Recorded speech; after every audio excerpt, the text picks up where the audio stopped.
Boa noite, então, pessoal. Minha fala se insere, creio eu, que para fechar aquilo que já foi iniciado, digo fechar não porque vai acabar a atividade, tá? Tem um filme, e acho que música também, mas ela se insere no contexto. Mais alto? Ela se insere no contexto de pensar de uma maneira muito parecida daquilo que a Selma já anunciou e que também o Tomás, quando falou sobre os movimentos aqui da região, colocou, que é o seguinte: pensar questões que volta e meia permeiam o senso comum, as falas cotidianas, e que a gente escuta na fila do mercado, escuta alguém da família, ou em algum contexto desse tipo, costuma surgir algumas afirmações, umas mais, outras menos sofisticadas, mas que são problemáticas não por serem feitas somente, mas porque estão calcadas muitas vezes numa ignorância a respeito, ignorância de ignorar, de não saber sobre, certo? Então assim, a CEL abordou a questão da corrupção, né? A volta da ditadura é vinculada com essa suposta resposta, não sei exatamente onde caminha esse pensamento, né? Mas como se a intervenção militar fosse uma resposta direta, concreta e efetiva à corrupção. Acho que a fala da CEL fez a gente entender muito bem como as coisas não são bem assim. A fala do Tomás mostrou como que aquela ideia de que aquele grande eixo, Rio, São Paulo, Minas, seria o ponto onde tudo aconteceu, isso também se prova o contrário, né?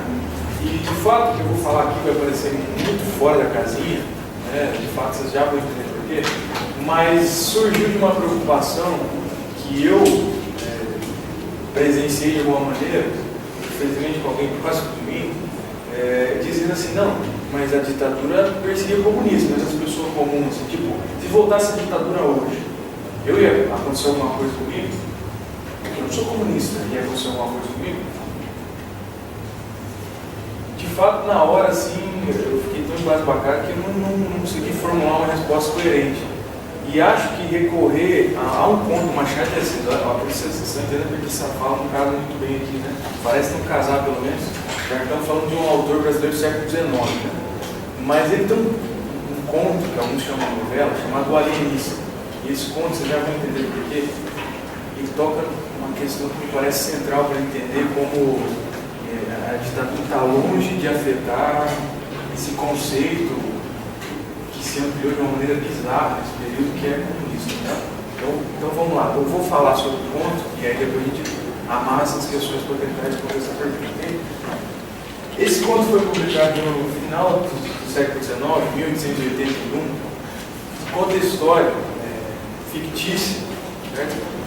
Positivo, fictícia, de um sujeito chamado Simão Bacamarte. Esse cara, ele era um intelectual, digamos assim, que tinha se formado na Europa, mas que veio residir em Itaguaí, cidade do interior carioca. E nessa cidade, como ele era um cara com uma certa posição social, ele conseguiu que, dentro do que ele entendeu da ciência, fosse aprovado institucionalmente que haveria um hospício, né, um manicômio, né, no livro do Machado se chama de Casa de Orates. Seria um lugar que ficaria o Simão Bacamarte incumbido de administrar, tratar, né, os pacientes e tudo mais, e que esse lugar deveria recolher não só os lobos, ou os tipos como lobos de Itaguaí, como também das redondezas. Né? E aí o Machado de Assis começa a desdobrar essa história. Né? Chega um determinado ponto em que esse Simão Bacamarte, lendo, consultando os clássicos, lendo a literatura médica produzida sobre esse tema, ele chega ao que seria a primeira teoria dele sobre a loucura, certo? E aí ele estabelece o seguinte, né? Só para situar, o nome do hospício lá da história é Casa Verde, justo porque as janelas são verdes, ok? Aí, então lá ele já de posse, né, do cargo de administrador dessa Casa Verde, ele diz o seguinte: constrói a primeira teoria dele, que é a seguinte: supõe o espírito humano uma vasta concha. O meu fim, senhor Soares, isso aqui está explicando para outra pessoa, okay?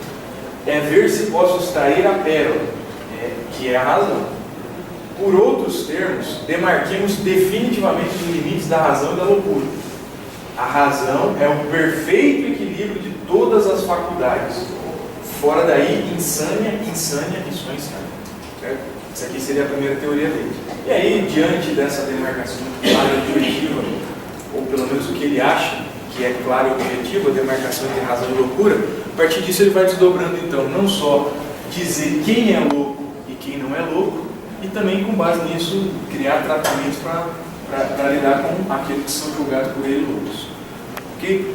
O que acontece é que esse sujeito, ele não só é o diretor da Casa Verde, mas ele também é o cara que administra institucionalmente a Casa Verde, é o cara que aplica os tratamentos da Casa Verde, é o cara que faz o diagnóstico de quem é ou quem não é louco, é o cara que diz, depois de determinado tempo de tratamento, se esse cara já não é mais louco, esse cara recuperou a razão, entendida nesses termos aqui que ele coloca, e ele é o sujeito que tem o poder, uma vez que a Câmara de Itaguaí, vamos dizer assim, investiu nele esse poder, ele tem a prerrogativa de poder apontar, inclusive de sujeitos que ele eventualmente encontra em passeios pela rua, quem é louco e quem não é, certo? Então ele ocupa, digamos assim, todas as funções de cima a baixo, institucional e em termos de medicina, ou pseudo-medicina, de que ele é o sujeito que pode dizer quem é louco e quem não é, e aí proceder conforme lhe servem seus poderes, né?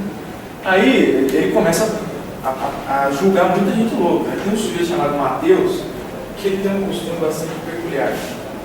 Ele coloca uma camisola branca e se debruça sobre a janela todos os dias a uma determinada hora, permanecendo lá por um determinado período mais ou menos longo, certo? Bom, Simão Bacamarte, né, munido, muito bem munido, né, uma maneira claríssima de quem é louco e quem não é, ele olha para esse sujeito e diz, bom, esse cara só pode ser louco, porque ninguém faz esse tipo de coisa, né? Esse cara não está gozando um equilíbrio das suas faculdades mentais, de modo que cabe a mim, como administrador da casa de Orates, um homem de ciência, né, se dizer, aprender esse sujeito e colocá-lo lá para o tratamento. Um outro sujeito que o Machado de Assis conta é um tal de Costa.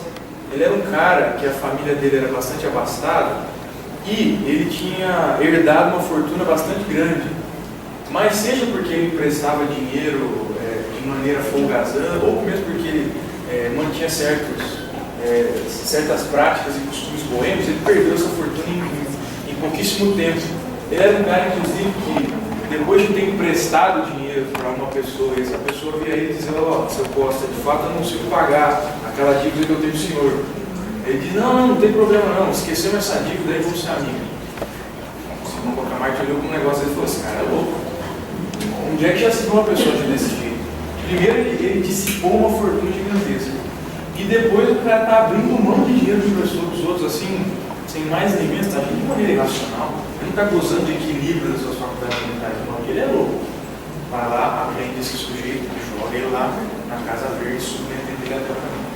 Um outro cara, para não estender muitos exemplos, é um tal de Martim Brito, que é um poeta lá de Itaguaí, e tem um banquete, né, celebrando a volta de uma determinada comitiva que tinha ido ao Rio de Janeiro, e então a Câmara e a Prefeitura de Itaguaí ofereceram um banquete, né, para comemorar a volta dessa comitiva.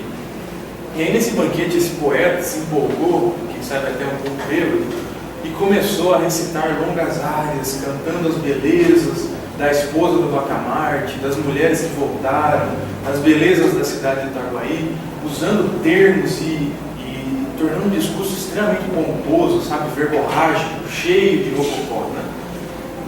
Simão Bacamarte olhou para ele e falou, nossa, esse cara está doido.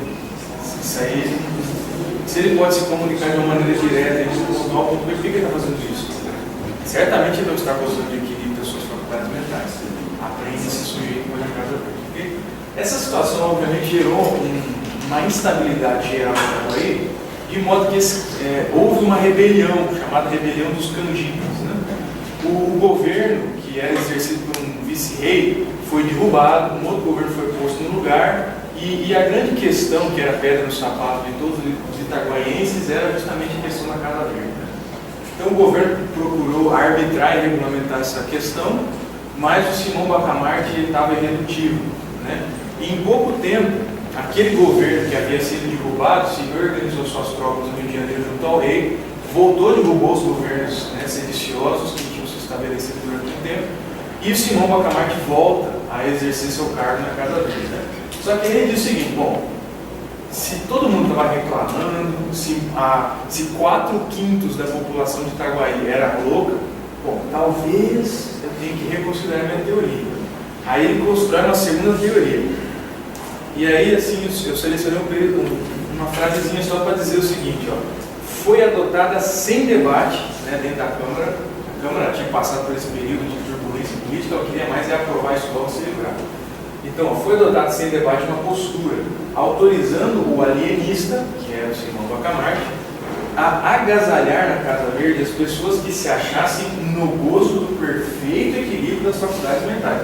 Bom, se o problema não está no desequilíbrio, o problema tem que estar no equilíbrio. Essa era a lógica dele. Então, as pessoas que tinham o perfeito equilíbrio das faculdades mentais, essas eram as loucas a partir de agora. Certo? Ele constrói uma coisa para justificar isso. E assim, todo momento ele se senta dizendo que ele está baseado nos lupanares da ciência, tudo aquilo que representa a ciência, né, em termos de civilização. E aí, obviamente, a onda de prisões, de apreensões continua. Né? Tem um poeta que é absolutamente modesto. Nenhum poeta pode ser absolutamente modesto. Ele tem que ter um pouco de vaidade. Se ele é absolutamente modesto, ele tem que ser louco. Né? Tem um advogado que ele é extremamente hábil na condução de todos os processos legais. Ele é, assim, a bem da verdade, ele é perfeito. Louco, na visão dele. E aí ele constrói, até interessante, ele reestrutura a Casa Verde e constrói galerias, né? Para tratar das pessoas de acordo com as mazelas que elas possuem. Né? Então, por exemplo, tem a galeria dos modestos, tem a galeria dos sinceros, a pessoa sincera demais é errado, né? Ou o sujeito, ele pertence à galeria dos leais. Se o sujeito é leal demais, alguma coisa tem de errado com esse cara, né? Como assim, né? E tem a galeria dos virtuosos, que é a galeria, enfim, uma porção de galerias, né? E acontece o seguinte: chega um determinado ponto que a Casa Verde está abarrotada de gente, né? Mas ao mesmo tempo, o Simão Bacamarte ele percebe o seguinte: embora a Casa Verde esteja lotada de gente, os casos se resolvem de uma maneira muito rápida. Então, assim, o Machado de Assis coloca 5 meses e meio, a Casa Verde se esvazia, porque todos os caras que foram diagnosticados como loucos já se curaram e já saíram. Aí ele para e pensa: nossa senhora, mas peraí, se esses caras que supostamente eram loucos se curaram em tão pouco tempo, quem sabe a minha teoria ainda não seja precisa o suficiente. E aí ele elabora uma nova teoria, que é a seguinte: aqui ele está dizendo, mas deveras estariam eles doidos e foram curados por mim? Está se perguntando. Ou o que pareceu cura não foi mais do que a descoberta do perfeito desequilíbrio do cérebro humano. Então a teoria dele é a seguinte: ó, o cérebro humano ele é desequilibrado mesmo, mas é um desequilíbrio perfeito. De modo que ele não tenha feito nada a não ser recolher gente para dentro dessa Casa Verde, né? Imaginando, baseado numa teoria, nessa teoria científica, de que o desequilíbrio, ou posteriormente o equilíbrio, era o problema. Né? E aí ele entra numa crise existencial extremamente intensa, digamos o seguinte: ó, se o cérebro humano ele é absolutamente perfeito em seu desequilíbrio, né? Porque ele tem que ser desequilibrado, mas tem que ser um desequilíbrio muito bem ajustado. Né? E ele olha para si próprio e ele diz: nossa, mas eu sou um cara muito reto na minha vida, né? Eu sou um cara modesto, sincero, sábio, ponderado, paciente, né? Sou um cara magnânimo. E aí o que ele faz finalmente? Ele se tranca na Casa Verde e diz: bom, só posso que o problema sou eu, então eu que sou doido. Todos os outros que são pessoas completamente sãs e eu é que sou o doido, certo? A ideia do ponto é essa, tá? Mas aí a gente precisa ver um negócio aqui. Aí que vem o problema. Assim, daria para listar uma série de coisas que a gente poderia discutir, mas vou falar de uma especificamente, e daí quem sabe a gente desdobra para outros, ok? Nesse caso, o problema, acho que talvez não seja possível dizer que Simão Bacamarte seja um cara sádico, sacana. Ele é um cara, desse ponto de vista, quem sabe ele seja talvez até tosca e ridiculamente inocente, certo? Mas isso não pressupõe que a gente deixe de considerar o fato de que ele, na medida em que centralizava uma série de funções, que iam desde as burocráticas até as medicinais propriamente ditas, esse cara ocupava uma série de instâncias de poder, certo? Cabendo a ele não só administrar burocraticamente, mas dizer quem era louco, qual era o tratamento, quando ele deveria ser apreendido, quando ele podia ser solto, por que ele era louco, certo? Então o que acontece? Desses caras cujos casos eu mencionei em específico, Mateus, Costa, Martim Brito, o poeta Modesto, o advogado Adler, quantos desses caras de fato eram loucos? Vamos lá, tentar ajudar o senhor Bacamarte, quem sabe um deles? Provavelmente nenhum deles, não é? Aí é que está o problema. Tentando trazer aqui com um paralelo, o cara precisava ser louco para ser tido como louco. Isso impedia ele de ser tratado como uma pessoa sã? Impedia, não é? O sujeito que exerce todas as funções é o mesmo cara. O que acontece? Não existe possibilidade de interferência na medida em que as funções de legislar, arbitrar, julgar, tratar, liberar, são todas a mesma pessoa. Esse cara exerce funções de uma maneira centralizada a ponto de conseguir, vamos dizer assim, aqui o Machado de Assis está nem pressupondo que ele agiu de má fé, mas se ele quisesse, ele tinha todas as armas na mão, ele estava com a melhor mão do poker, digamos assim, ele podia fazer o que ele quisesse, ele não está nem blefando. Então olha só, esse é o perigo de uma concentração de poder, tentando já fazer um gancho aqui para encaminhar o fechamento. A pergunta que me disse, não, mas e aí? Se eu não sendo comunista, a ditadura para mim não ia mudar nada. Não aposta nisso. Não aposta nisso que é furado. Se alguém disser para você, ou disser, ó, sabe fulano lá? Fulano aí, não sei não, ele anda dizendo umas coisas, acho que ele é comunista. Como é que você vai provar que você não é? Se o cara que pode dizer que não, o cara que vai te julgar, que vai te encaminhar, está tudo na mão do meu pessoal. Então, o pensamento, acho que com a liberdade poética aqui, ele caminha nessa direção. É ilusão achar. Primeiro, essa pergunta pressupõe uma ignorância acerca do conceito de comunismo. Né? Comunistas absolutamente bizarras entravam debaixo do conceito comunista nessa época. O cara falava mal do, sei lá, de um vereador que foi pego, sei lá, numa casa de show. Oh, esse cara aí está falando mal do governo. Ih, esse cara é comunista. Nada garante, nada te dá nenhuma garantia institucional, constitucional, infraconstitucional, qualquer coisa do tipo, de que você vai ser considerado um cara não subversivo, louco ou santo. Então, acredito eu que não há virtude na concentração de poder desse ponto de vista. E acho que quando Machado de Assis, eu acho que conta aterrorizante, aliás, é dizer o seguinte: se o sujeito que tem o maior poder de penetração nos corações e mentes, que a imprensa está do lado dele, porque ele é a figura instituída, porque ele ocupa um cargo de poder, uma posição proeminente na sociedade, se esse cara disser que você é comunista, se é terrorista, se é subversivo, ninguém vai ouvir terrorista, subversivo, comunista não. O cara pode estar fazendo a defesa mais brilhante de todos os tempos, mas ainda assim a fala é do comunista, do subversivo, certo? E no caso do Machado de Assis, olha só, olha como ele é genial. E sempre foi um terror na minha vida, desde que eu li a primeira vez esse conto. Se alguém disser que você é louco, como é que você vai se defender? Ninguém escuta louco. Não é verdade? O louco não tem capacidade de argumentação, uma vez que. Não é? Então, olha só, o problema não é a loucura aqui, não. O problema é a loucura de você centralizar o poder do ponto de vista institucional, mas do ponto de vista, inclusive, moral. Onde dizer que um discurso pode apontar que determinado sujeito é assim ou é assado, e esse sujeito não tem a mínima capacidade ou a possibilidade, pensando em termos institucionais, sociais e morais, de tentar contra-argumentar. Então, creio eu que me pedissem novamente hoje, uma pena que me pediram um tempo atrás, não hoje, né? Mas assim, para mim é mudar alguma coisa? Pode até ser que não, mas não vão apostar nisso aí não.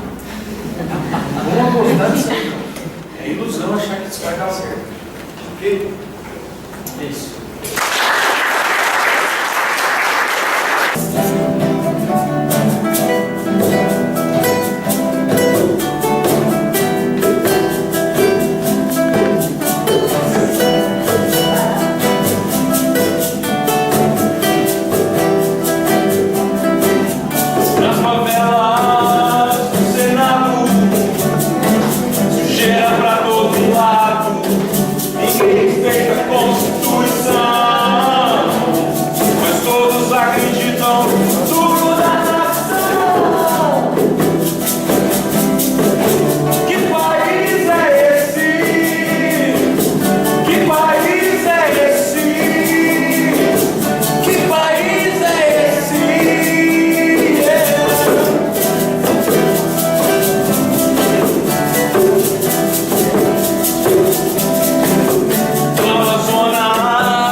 É para não dar um.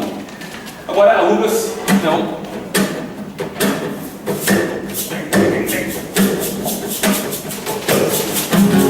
A solução para o nosso povo é voltar. Negócio como assim ninguém nunca viu. Tá tudo pronto aqui, é só vir pegar.